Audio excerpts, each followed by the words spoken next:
Kenai. I'm here today with Eric and a very special guest. Today, Carrie is going to kind of let us into her journey a little bit and explain to us her story of recovery and triumph, and we're just really excited to hear it, Carrie. How are you today?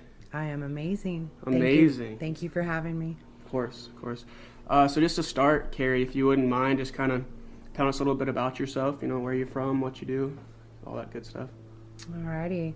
Well, I am a mother of 5. I grew up in Wasilla.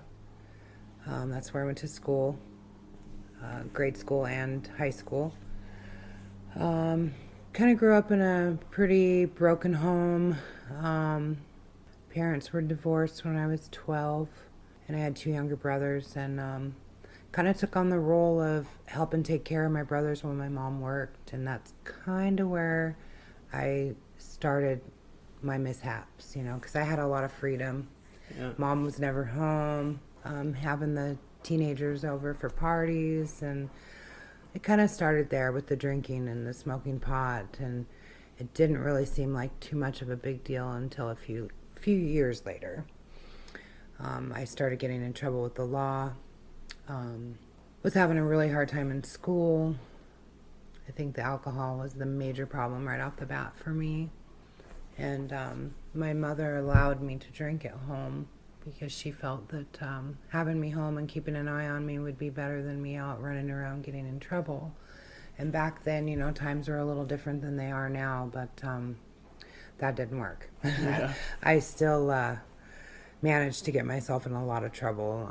I was shoplifting, I was stealing gas, you name it, I was doing it. And it seemed like I was always in trouble.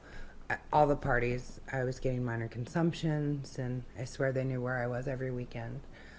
But getting in trouble with the law didn't seem to stop me at all. Let's see, I think my first charge for getting in trouble with the law was a shoplifting charge, but then the major stuff came later. I was charged with a felony fraud for possession and misuse of prescription medication. Yeah. How old were you when that all went down? 22. 22. Mm-hmm. And so after the charges, and you go do your time and you come out, where does the story kind of progress from there? You get out, you see this whole brand new world, Yeah, I did 18 months over that charge, and I came right back out and continued to drink. I was going to the bars. I had a young child. I think one of my downfalls was my relationship. I'd always told myself I would never be in a relationship like my parents, but it seemed like every relationship I was in was just like my parents. So that was a huge downfall. Very abusive situations and domestic violence charges. Kind of just went from there. And then the real drugs came into play.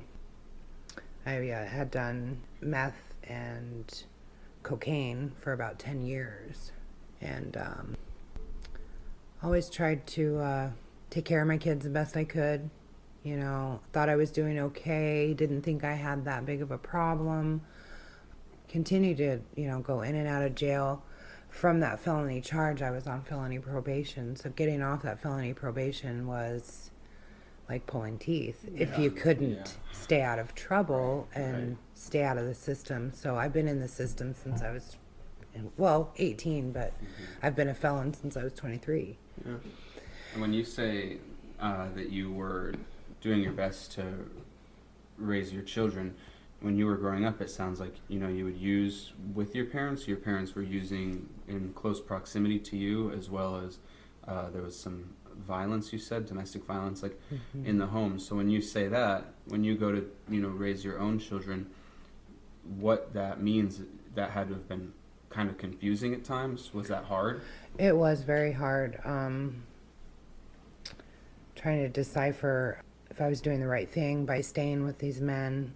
When I would leave them, I was alone with small children, trying to figure out how to keep food on the table and a drug habit. Yeah.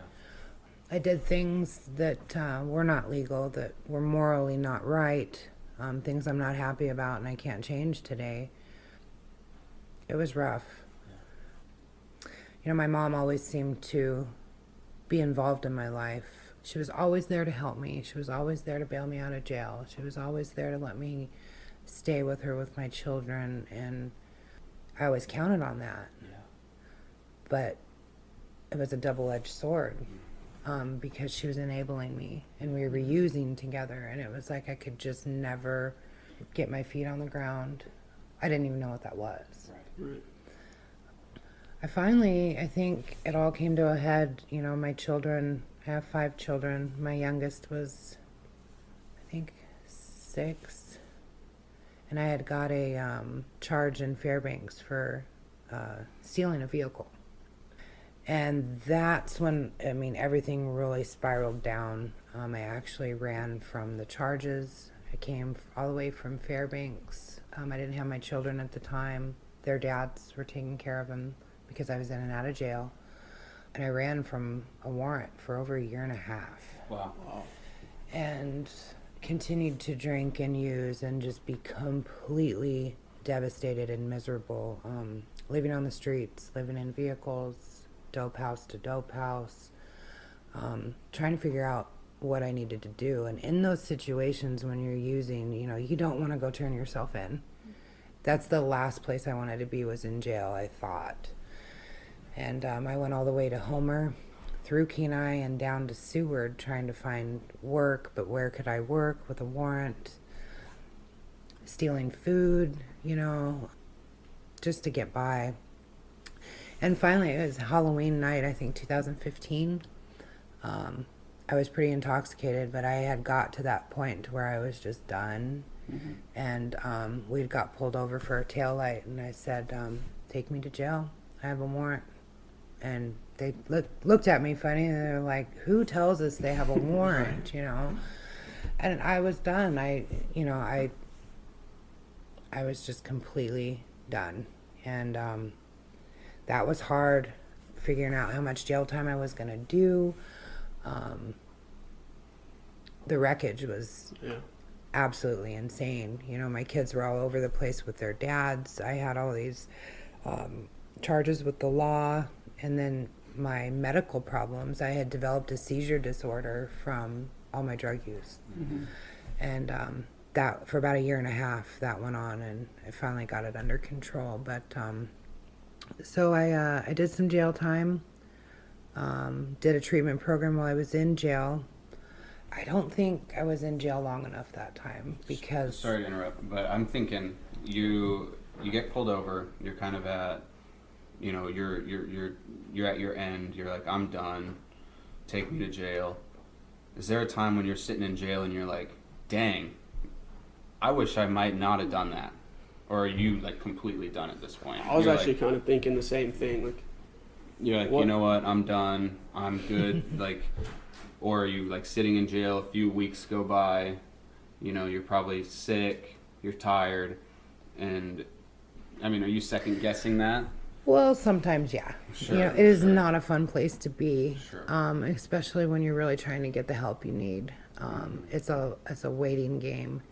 Where are they going to send me? Where am I going to get the best help? How can I talk to my children? That was the worst, was being in jail and not being able to talk to my family.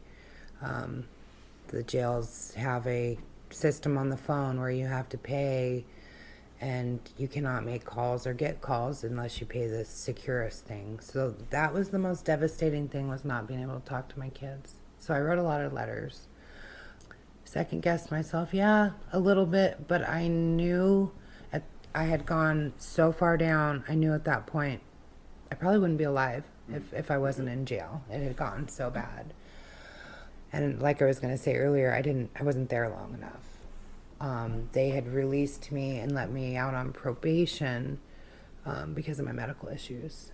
They couldn't deal with what I was going through with my seizures in jail, and so they let me out a lot sooner than I probably should have. How long? I think I was only in for about 4 months. Oh, wow. Yeah.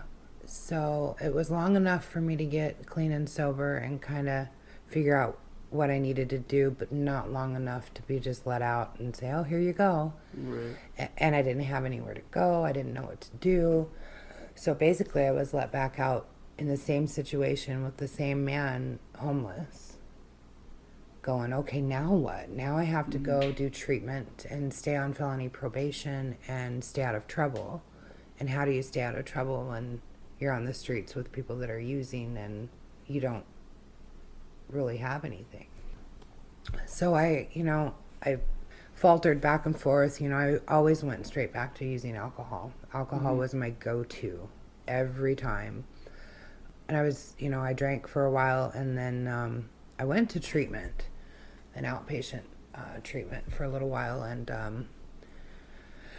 I had met another man, and I married this man within 3 months. Biggest mistake I've ever made, I think what it was with this man was I fell in love with his family. He had a normal family. Here's the family that sits around the dinner table at night, and they do things together. And I hadn't had that in a long, long time. And I just kind of fit myself into their family, and they accepted me. And that was amazing. But they didn't really know who I was. We hid our drug issue from them, and it came right back out. I had my son here for a summer 2 years ago, and I got pulled over driving without a license and felony DUI. But I wasn't drinking this time. I was on meth and heroin with my child in the car. And, at this point, I thought I was okay. I thought I was okay to drive. And seeing the look on my son's face when they came and arrested me, I'll never forget it. No, I was not okay. And I put my child in jeopardy and everybody else on the road. So that was it. When I went to jail that time, a lady came and talked to me from Wildwood, and she goes, all right, what do you want to do? And I said, I am not doing anything but treatment. And that's where I left it. And they came back with this new program. It's the HENU Wellness Court program. And it's 18 months long. It's very intensive, and I always tried to take the easy road. Short treatment, outpatient, anything I could do just to be done and appease the courts. And I'm 38 years old at this point. None of that has worked. Right. And so I wanted to try something different. And I wanted help this time. Truly wanted help. Everyone says that everyone has their bottom. I think I hit bottom and just kind of dragged along the way for a while, and saw no point of trying to fix my wreckage because it was so severe. I didn't feel I was worth fixing. So I entered into this program, and it wasn't peachy right away. I kind of fought their first phase for a while. It's the trust phase. They want you to be honest. They want you to do all this treatment. And if you mess up, you need to tell them the truth. Well, I lied about everything for so long. It was really hard for me to do. And I relapsed a couple times. And they're like, okay, this isn't really working. So I went and did 7.5 months inpatient. Wow. Best thing I've ever done. Don't regret any of it. And I got to see... And that was here in Alaska? Yes. Yeah. I went to Juneau, to the Rainforest Recovery Center. And I went to Sitka. That's one of the most beautiful places I've ever seen in Alaska. It is gorgeous. And then after that, I went to Dillingham. But while I was in treatment in Sitka, this is probably the biggest turning point in my recovery. My mom and both my brothers have always been active in addiction, and my mom had a major heart attack, so I had to leave treatment. They had her on life support, and go down to Anchorage, and she had major strokes and basically bled out in her brain, and there was really no coming back from that, and I had to take her off the life support and let her go.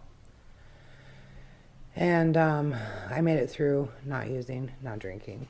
Which is pretty incredible because you were in a pretty vulnerable place at that point, right? Yes. I mean, If there was any time in my life where I would have went one direction or the other, that was it, and I Yeah. knew it. And but I also knew if I took that first drink, I was done. Yeah. I don't think I would have came back. I don't think I know I didn't have another one in me. Mm-hmm. And thank God I had, gotten enough treatment and my head straight enough to that point to know that's not the road I wanted to go down. And I didn't want my children to watch me go down that way. And it was hard. It was the hardest thing I've ever had to do. But I did the right thing. My mother's wishes were not to be kept on life support. If she would have woke up, she would have had to have 24/7 care. She wouldn't have been able to function. She probably wouldn't even have remembered us. So I know I did the right thing, even though it was horribly hard. Mm-hmm. But so I went right back to treatment, finished up in Dillingham, and then came home. And I'm still in the Henial Wellness Court program, and I was living at a transitional living center for women when I got home for about 4 months, I think, while I was waiting for housing. And I just, here in the past couple of weeks, moved into my own apartment. I have my That's awesome. 16-year-old daughter home with me, living with me now. I'm working. I graduate treatment on the 18th. Treatment complete. That's awesome. I'm a very active member in the NA and AA community, and I have an amazing sponsor. She actually works for Serenity House. Oh, wow. Yes, Cool. Heidi is Sure. my sponsor. Yeah. Our schedules are conflicting a lot with her work and my treatment schedules and whatnot, but we still maintain connection, and it's an amazing relationship. If anyone's new, they got to get a sponsor. Sure. Gotta Yeah. get a sponsor. Yeah. It is one of the best relationships, you can have in recovery, and someone you can absolutely trust 100% with anything you tell them.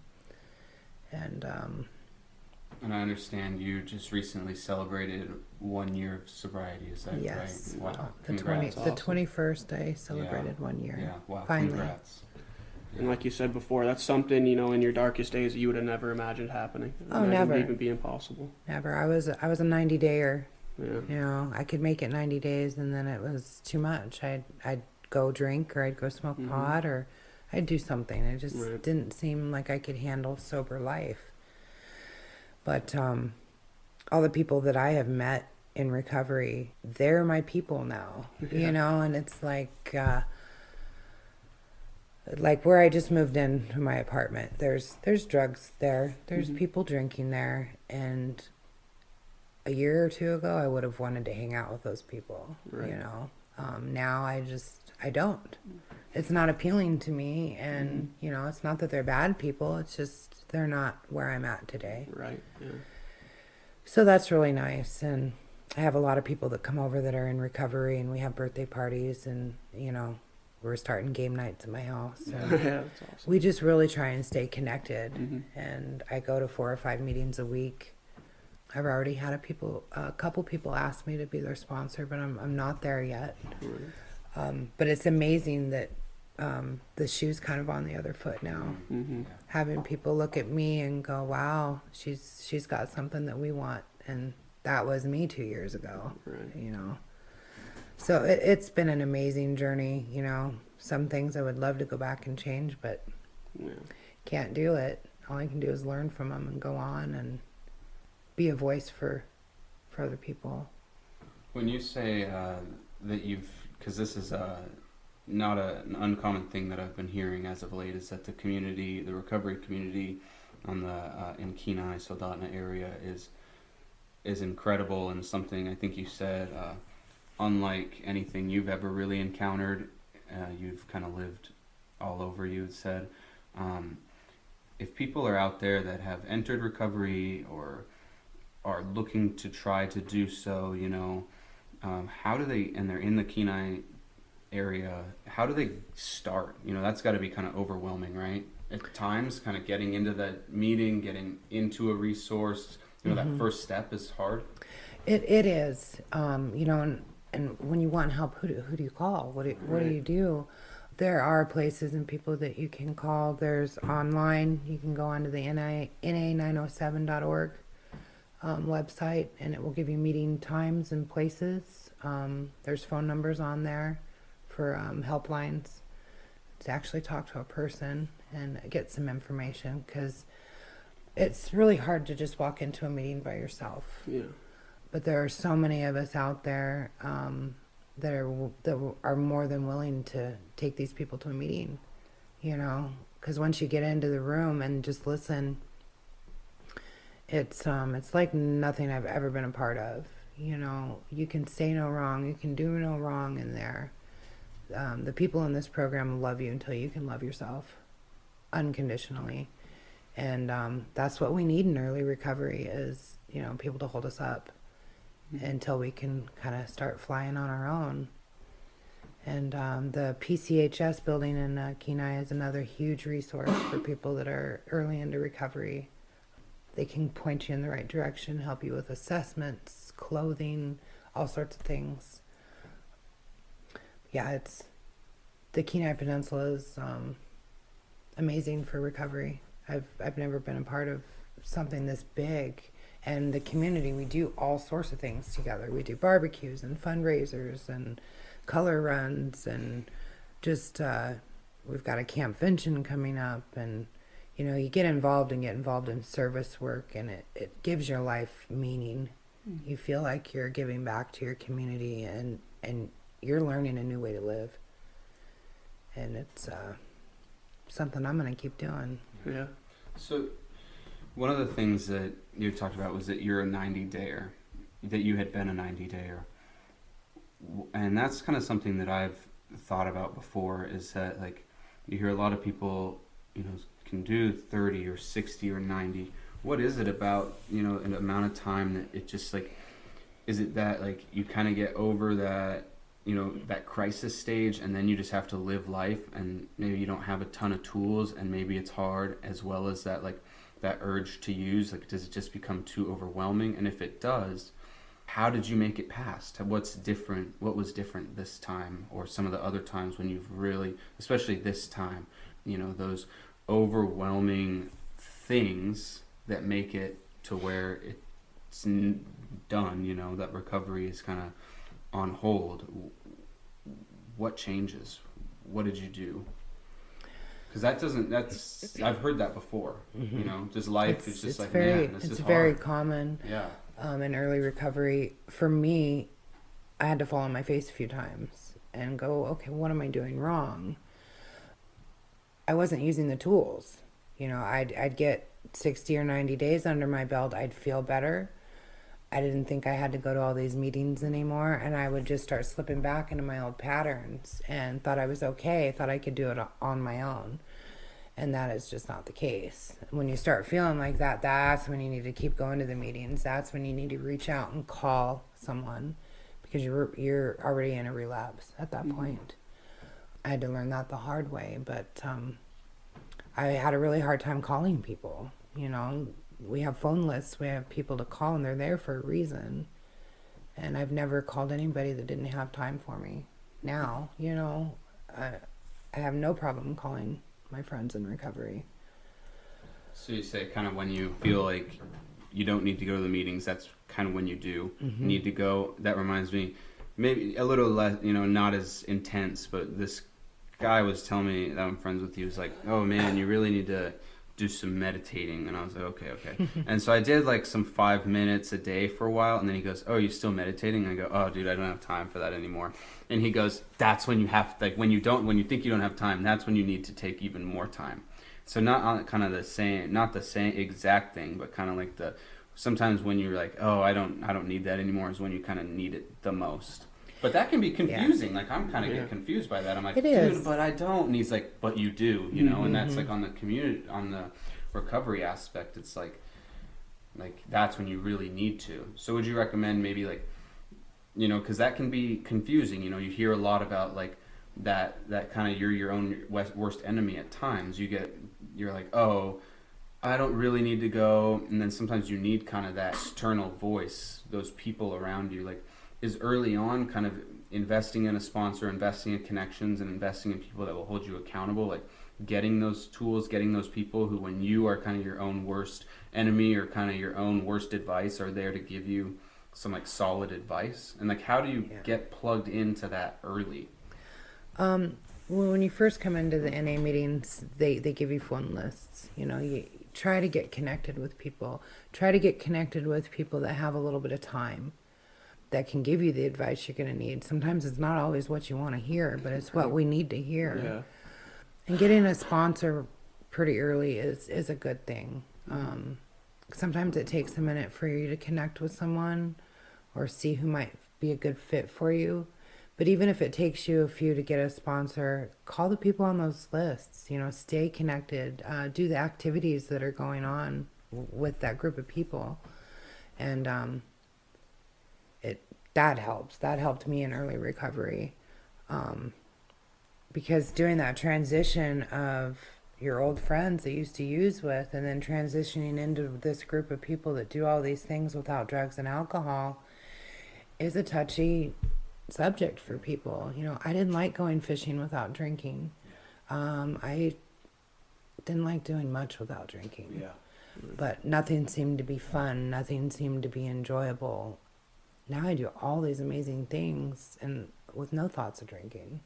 Actually glad that I don't have to drink. Right. You know, it's a pretty freeing feeling that I can go out and go fishing or go to the movies or have game night and no thoughts of alcohol or drugs at my house, and it's pretty cool.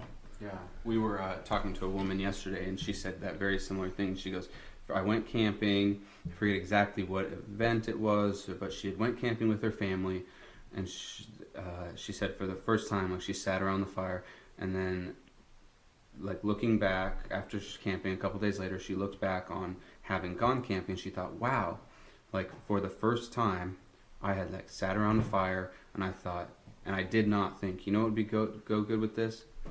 Beer.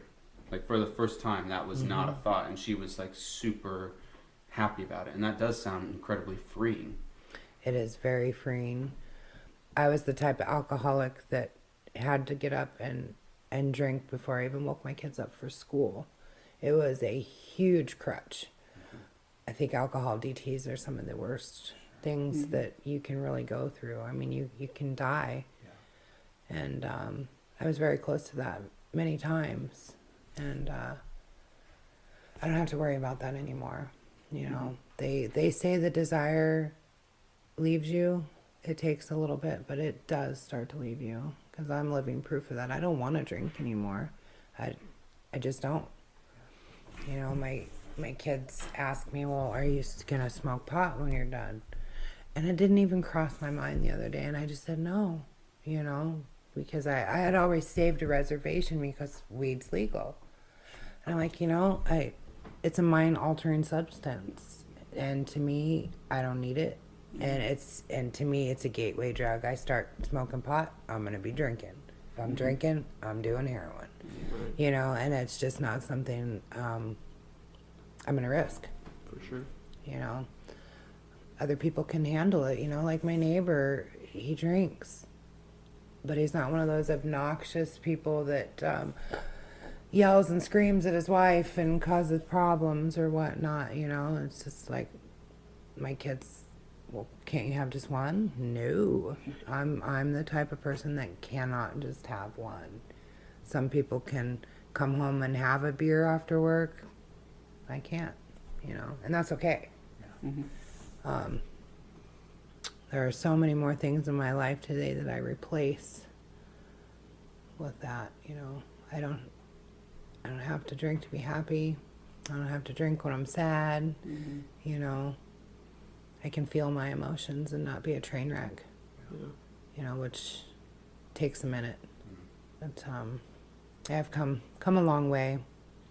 And one thing, you know, I don't talk about a lot, but I feel like that I can now. You know, it's really important in my recovery. Is I was sexually abused as a child, very young, and I never really knew how to deal with that. I didn't know who to talk to about it until, you know, I did some treatment and therapy and whatnot. And now I can look back on it and see where it played a huge part in my relationships And You mentioned those relationships were a big part of everything else. yeah, It's sort of snowballed there. I never wanted to be alone. I always had to have someone or in my life, whether it was good or bad. And that's huge for me today. You know, I'm single, I'm divorced, and I am perfectly happy. You know, I don't have to have someone in my life to make me happy. I make me happy. Yeah. And that's amazing. Yeah. And the relationships I have today, you know, getting to know people, getting to being friends, and you know, there's a thing out there called dating. Never knew. Never knew what that was. You know, never knew what that even looked like. You know, that's new. So, I'm, yeah, free, white, and single. and, you know, I'm just loving every minute of it. You know, my life today is genuine. My son's getting ready to come for a visit. My twin daughters live here in Nikiski. They're on vacation right now, but when they get back, you know, I have them back in my life. You know, I have all my children back in my life today, and that's because I decided to get help and stay in a program. And the good thing about the NA program is it's not specific. It's your program. You know, the way someone else works that program may not work for me, but I learn from those people what works for them and what doesn't, you know, and I apply it to my life and what works for me and what doesn't, and share it with others so they can apply it. That's just how the program works, and it's amazing. The coolest part of your whole story to me is you mentioned earlier, you know, when you were at your lowest low, you know, like that you didn't feel like you deserved to even get better. Like you felt so unworthy of loving yourself that what was the point, you know? And you've come so far to this point now where, like you just said, like, and I'm loving it. Like you're finally really, really loving yourself. And like that's the most celebrated part for me for recovery, is to see these people, you know, finally find their own worth, and, you know, and your sort. It's really cool to see, you know, even just in your facial expressions from the two different sides of the story, you know, you're smiling now, and that's exciting. You know, that was kind of a little journey. It kind of happened at Rainforest, really, in Juneau. I was away from everybody. I finally gave myself time for me, and that's where I started to kind of find myself along the way. I figured out, you know, I like doing things that I never knew I liked before. You know, I'm not the best at it, but I like to draw. You know, I make jewelry and stuff now. You know, I have hobbies and just things that I didn't even know about myself, which is really amazing. But feeling confident and having that self-worth back, and knowing I'm smart and I'm a beautiful person, and I am worth it. Yeah, totally. You know, I know that now. I didn't before. I didn't even want to feel. Right. You know, and that's a big thing in recovery. That's why we use, and that's why we drink. You know, is we don't want to feel our emotions, and all the wreckage of our past sneaks up on us, and we just think it's too much of a load. But we can get rid of it a little bit at a time. And yeah, it's really amazing. Never thought I'd be sitting here today. Right. You know. Yeah. Thank you so much for sharing your story, Carrie. As you, you know, went from, you know, fighting so much, and then, you know, coming. Oh, one thing before I thought was cool is now you said, like, you were riding with a friend the other day and you got pulled over, and, you know, you tell me, you know, because I was about to say, you know, it goes from one tail light, you know, and then that's kind of, you're like, I'm done, you know, you go from being done to hitting your bottom to dragging along, and now, you know, you get into recovery, you go through this work, you find your worth, you find hope, you find joy. You're here telling us, and to be, you know, a living, breathing example of despair to, like, true hope and true recovery, especially for the people in the Central Peninsula that can plug into the NA program, that all the different programs, and, you know, find a sponsor and get and be held accountable and find new habits, all these great things. But what's so funny is earlier we were talking, you said, you know, like this tail light, and then now today you're riding with a friend and you get pulled over, and you're like, I'm good, you know, and no Nothing. stress, nothing. I didn't even get searched. Yeah, like just good. Yeah. It's a pretty amazing feeling, you know, and that's another thing that's changed for me is my attitude towards the law, you know. I have the utmost respect for the probation officers and the police department, and you know, they're just people too doing their jobs. Right. And you know, they want to see us get better. Mm-hmm. You know, if it hadn't taken all those times to Wildwood, I wouldn't be where I'm at today. Right. You know, so there's a lot of them out there, I think, for not giving up on me. Yeah. You know, and if you're new, don't give up on yourself. You know, we falter and we fall, we make mistakes, but just keep coming back. Thank you so much. This is Eric and Carrie and Aaron. We are you and I for the Kenai. Thank you so much.